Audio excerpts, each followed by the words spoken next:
welcome na naman dito sa aking YouTube channel. At sa video nga na ito, bagong loan app pa rin yung i-share ko sa inyo. At nakakaloka nga mga beshes kasi napakarami yung mga bagong loan app na lumalabas sa Google Play Store at sa App Store.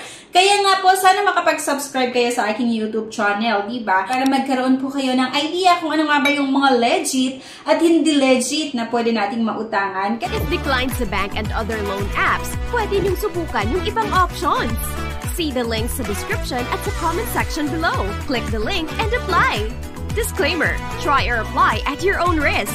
At yun na nga, Hotcash Loan App Philippines na naman itong bubusisihin ko. Susubukan na naman natin na utangan ito. Kapag pumunta nga po kayo sa App Store at isearch nga itong Hotcash Loan App, makikita natin agad-agad na meron nga daw po itong maximum loan amount up to 60,000 pesos at 3 months yung loan terms na offer.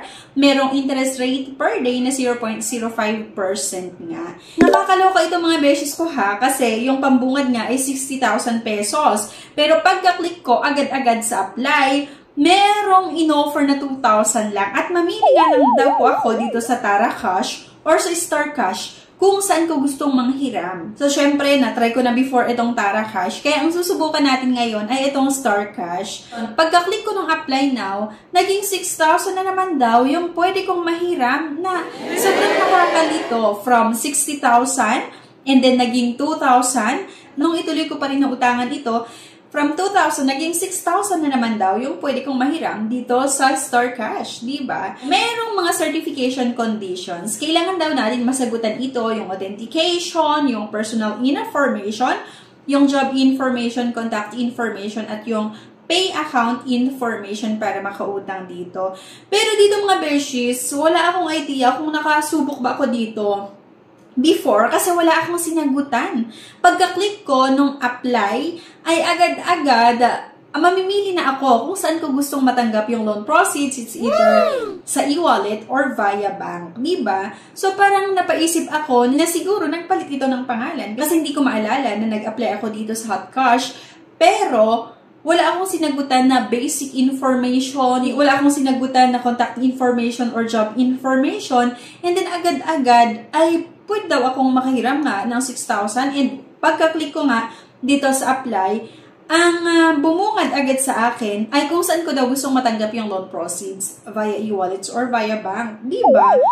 So, para sa akin, na-applyan ko na to siguro before, tapos ngayon, nagpalit sila ng pangalan kasi wala talaga akong maalala na Hotcash, okay? So, tinuloy ko pa rin na umutang dito mga beshes, pero based lang yon sa personal na pananaw ko ha, yung nagpalit sila ng pangalan. Kasi nga, wala talaga akong maalala na inutangan na Hotcash. Pero bakit nasagutan itong mga authentication, personal information, job information, at contact information? Siyempre, Gcash na naman tayo mga beshies, pero maliban daw sa Gcash, pwede nating matanggap yung loan proceeds sa PayMaya, sa Coin, sa GrabPay, Shopee, at sa OmniPay.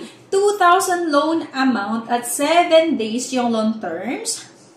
Yung 6,000, bumalik ulit sa 2,000 pesos. Masakit na sa ulo kasi pag-iba-iba yung amount. Pero ito na ata yung final. Sa 2,000 pesos na loan amount, nag-offer nga po ito ng 7 days na time limit or loan terms. Dahil nga po ang date ngayon ay June 2, ang due date ko ay sa June 8, 2024. Ito nga daw po yung detail. Disbursement amount or disbursal amount yung nakalagay dyan, 1,200 lang.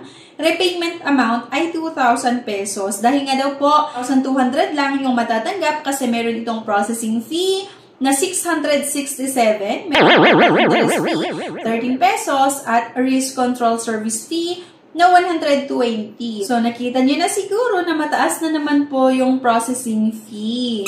Okay? Kasi nga po, akalain mo, 2,000 yung naaprubahan. Ang matatanggap nga lang po ay 1,200. And then, within 7 days, kailangan natin makabayad ng 2,000 pesos. Isang loan app pa rin na hindi ko nire-recommend sa inyo. Hindi siya maganda utangan kasi nga po napakataas yung processing fees. Diba? And napaka-short term lang na naman. Kung sakaling nasubukan nyo na umutang dito sa Hotcash at meron kayong ibang experience, either maganda man or hindi, sana po i-comment nyo para mabigyan nga natin ng babala yung mga iba na nagbabalak palang subukan na umutang sa ganitong loan app, diba? Para maiwasan din na matrap sila sa mga ganitong scheme na ginagawa nga po ng iba't ibang loan app na makikita natin sa Google Play Store at sa App Store. Okay? So, ano sa tingin nyo? Okay ba itong hot cash na utangan or hindi? Kasi kung ako nga pa yung tatanungin ay hindi siya maganda i-recommend. So, yan lang. Anyway, thank you for watching again and see you on my next vlog. Bye-bye! Subscribe na para makasali sa pa-GCash at cellphone giveaways na mai-announce every 25th of the month. Mechanics. 1. Find the 3 words in this video. 2. I-comment ang 3 words in order. 3. Like this video, subscribe, comment, and share. If declined sa bank and other loan apps, pwede niyong subukan yung ibang options. See the links sa description at sa comment section below. Click the link and apply. Disclaimer, try or apply at your own risk.